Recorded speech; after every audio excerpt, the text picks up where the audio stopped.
Greetings, everybody. My name is Shamini Jan, and I'm the founding director for the Consciousness and Healing Initiative.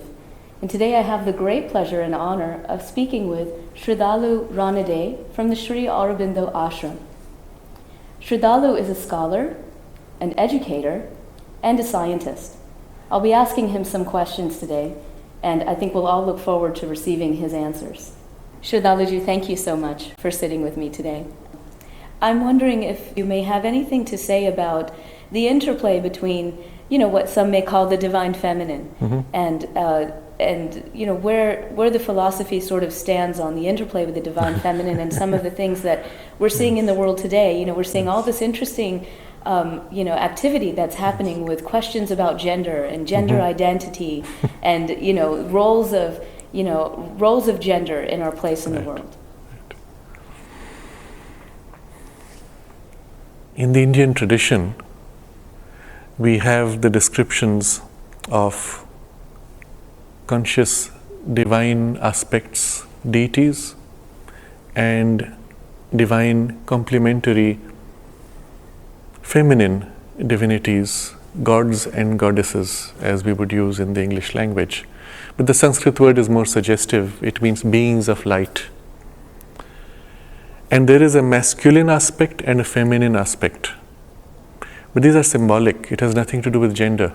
It is a quality of consciousness. So the creative consciousness which bursts out to manifest the universe itself takes two poises. A visionary aspect which sees and holds the vision and supports its development and manifestation, without itself changing ever.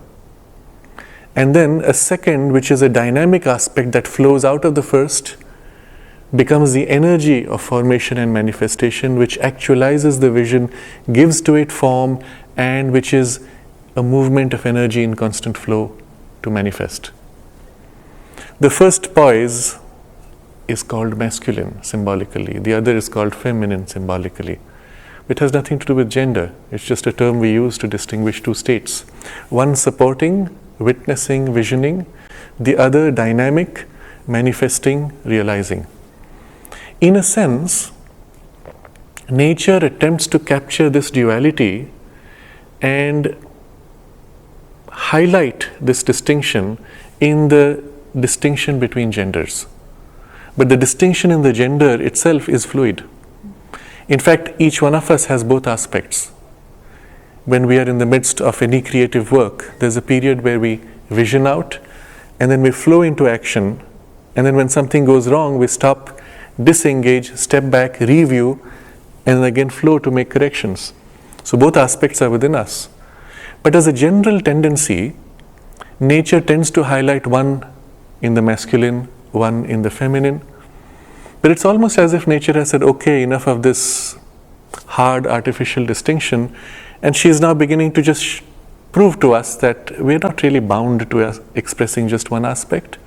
And so there's a whole confusion even of the qualities of the masculine and feminine mixing in each. But I would go so far as to say that a person is not complete and capable in life unless you have realized both aspects within your consciousness, united them seamlessly, and are able to move from one to the other and even be in both simultaneously in your action. That's what makes for an effective person in life. Thank you. Namaste. Thank you.